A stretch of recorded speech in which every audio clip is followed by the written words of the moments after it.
It was a glorious summer day on the island of Sodor.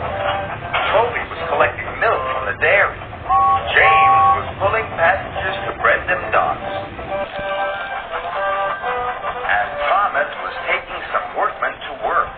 They were building a new station. Every day, Thomas had to take the workmen there and bring them home again. I can't wait for the grand opening, he told Annie and Clarabelle excitedly. There's going to be flags and a big band.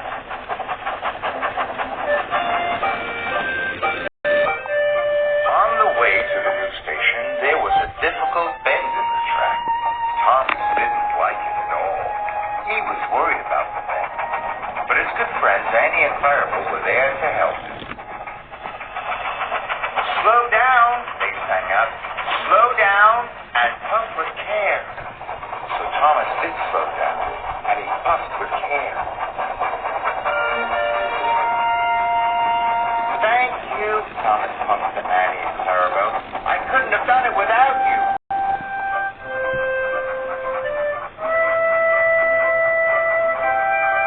Thomas arrived safely at the station.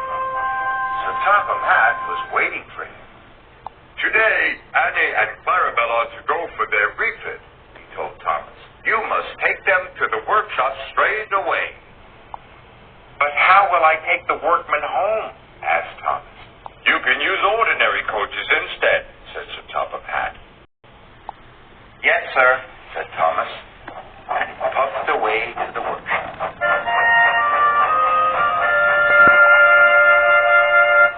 Thomas said goodbye to Annie and Clarabelle.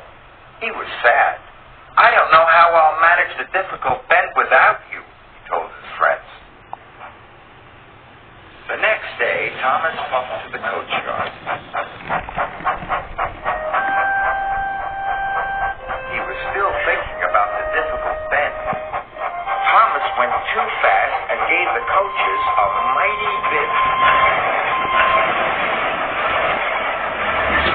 The coaches rolled along the line and bumped into James. Watch what you're doing, James snorted. Sorry, Thomas puffed. Thomas was missing Annie and Clarabelle. He would never have biffed into them. Soon Thomas was on his way to pick up the workers at the new station. Difficult bend, difficult bend. The difficult bend came nearer and nearer. Thomas was supposed to slow down, but he wanted to get past the bend quickly, so Thomas went faster and faster.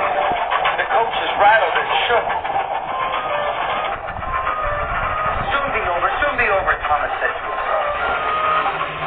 And soon it was.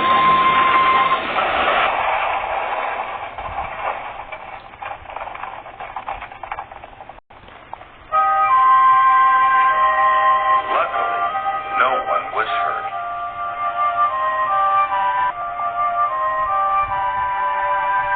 But Thomas felt sadder than ever. Harvey arrived to help clear up the mess. Harvey didn't like seeing Thomas so unhappy. I can't go around the difficult bend, Thomas wished sadly. I'm not a useful engine without Annie and Clarabelle. You are a really useful engine, said Harvey, and a jolly good friend. And he puffed away.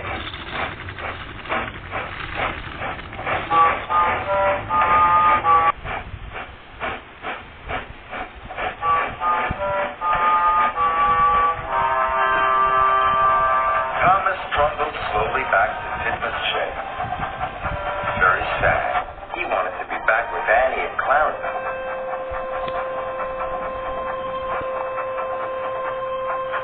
Suddenly, Thomas saw a line of troublesome trucks rushing towards him. They had come uncoupled from Edmonton. Cinders and ashes, cried Thomas. The troublesome trucks are heading for the new station, and they're going too fast. I must warn the station master. So he raced after them. The troublesome trucks clattered along the track. Thomas was determined to save the new station. So he dashed after the runaway truck.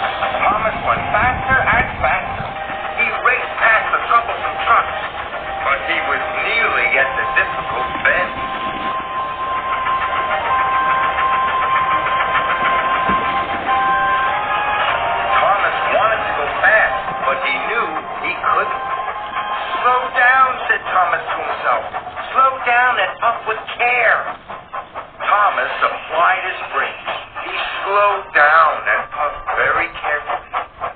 He made it all around the Disco Bend, all by himself. "I've done it," he tooted. But so did the runaway trucks.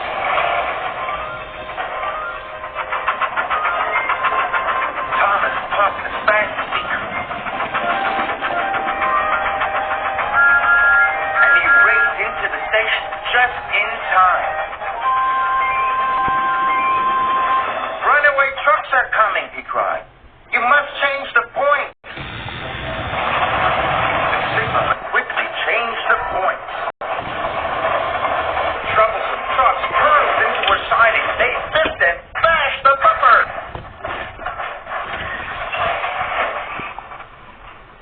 But the station was safe. The next day, Thomas was back with Annie and Clarabelle. They were going to the grand opening of the new station. They chugged along happily together. And when they came to the Disco Bend, Thomas slowed down and puffed with care. The Disco Bend wasn't difficult anymore.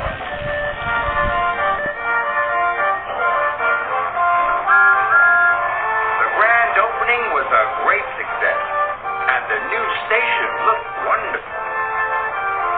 Sir Topham Hatt came to see Thomas. You have saved my new station, he said. You are a very brave and useful engine. "Thank you, sir," said Thomas. He was so proud it made his firebox glow.